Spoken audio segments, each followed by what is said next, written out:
Sudan నుంచి హైదరాబాద్కు వచ్చిన ఒక ప్రయాణికుడిని గాంధీ ఆసుపత్రికి తరలించారు ఎయిర్పోర్ట్ అధికారులు.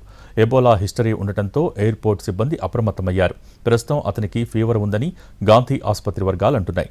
అతని ఆరోగ్యం నిలకడగా ఉంది. ప్రయాణికుడి స్వాబ్ శాంపిల్స్ కలెక్ట్ చేశారు గాంధీ ఆసుపత్రి సిబ్బంది. ఈ శాంపిల్స్ను పూణేలోని NIV నేషనల్ ఇన్స్టిట్యూట్ ఆఫ్ వైరాలజీకి పంపనున్నారు. ఇప్పటికే గాంధీ ఆసుపత్రిలో 10 పడకలతో ఎబోలా ఐసోలేషన్ వార్డు ఏర్పాటైంది. PPE కిట్లు, మెడిసిన్ సిబ్బందితో సిద్ధంగా ఉన్నాయి గాంధీ ఆసుపత్రి వర్గాలు.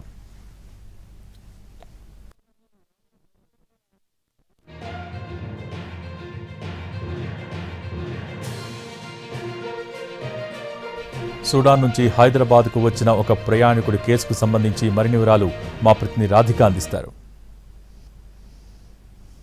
రైట్, భారతదేశంలోకి రెండవ ఎబోలో అనుమానితుడు చేరటం జరిగింది. ముఖ్యంగా హైదరాబాద్లోని గాంధీ హాస్పిటల్ నోడల్ సెంటర్గా ఎబోలో నోడల్ సెంటర్గా ఏర్పాటు చేసిన తర్వాత మొదటి కేసు గాంధీ హాస్పిటల్లో అడ్మిట్ అవ్వడం జరిగింది. సో ప్రస్తుతం మనం గాంధీ హాస్పిటల్లోని ఎబోలో ఐసోలేషన్ వార్డు దగ్గర ఉన్నాము. ఇక్కడ ఆల్రెడీ ఒక పేషెంట్ సుడాన్ నుంచి ప్రయాణం చేస్తూ శంషాబాద్ ఎయిర్పోర్ట్కి వచ్చిన ఒక పేషెంట్ ఇక్కడికి ఫీవర్తో ఉండటంతో స్క్రీనింగ్లో అతనికి ఫీవర్ అని తేలటంతో ఇక్కడికి తీసుకొచ్చి ఐసోలేషన్ వార్డులో అడ్మిట్ చేయడం జరిగింది. అతనికి సిమ్టమాటిక్ ట్రీట్మెంట్ అయితే కొనసాగిస్తున్నారు. ప్రస్తుతం ఆయనకి జ్వరంగా ఉంది, కొంత జ్వరంతో బాధపడుతున్నాడు. దానికి సంబంధించిన ట్రీట్మెంట్ అయితే కొనసాగిస్తున్నాము అని చెప్తున్నారు.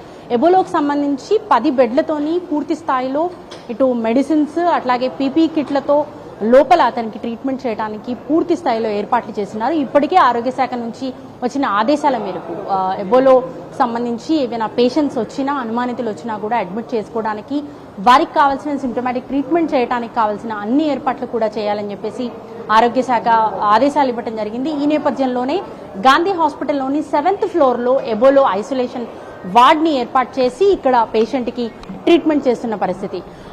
సో ఇక్కడ వచ్చిన పేషెంట్కి కేవలం జ్వరం మాత్రమే ఉంది అని చెప్తున్నారు.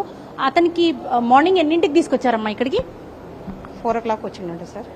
Madam 4 o'clock. జ్వరంగా ఏమన్నా ఉండేనా అతను?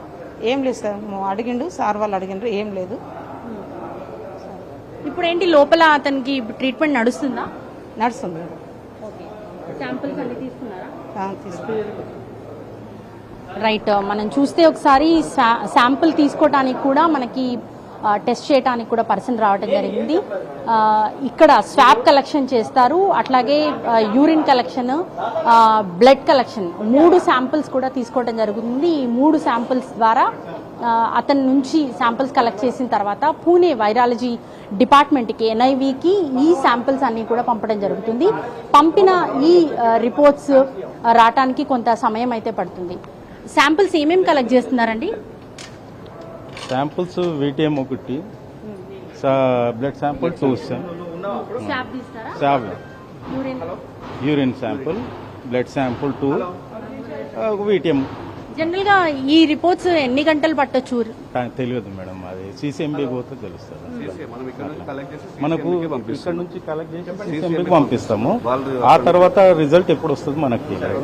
CCMBలో చేస్తారా ఈ టెస్ట్, లేకపోతే పూణే వైరాలజీ? పూణే వైరాలజీ పోతుంది, మన హైదరాబాద్ CCMBకి పంపిస్తాం.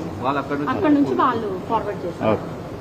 సో చూస్తున్నాం కదా, మనకి ఇక్కడికి కలెక్ట్ చేసిన sample swab collection, blood, urine ఈ 3 కూడా కలెక్ట్ చేయడం జరుగుతుంది. ఈ 3 శాంపిల్స్ ని కూడా ఫస్ట్ CCMB హైదరాబాద్ లో ఉన్న CCMB కార్యాలయానికి పంపించిన తర్వాత అక్కడి నుంచి పూణే వైరాలజీకి ఈ శాంపిల్స్ ని ఫార్వర్డ్ చేయడం జరుగుతుంది. దాదాపు 24 to 48 hours ఈ రిజల్ట్స్ రావడానికి కూడా టైం పడుతుంది అనేసి తెలుస్తోంది.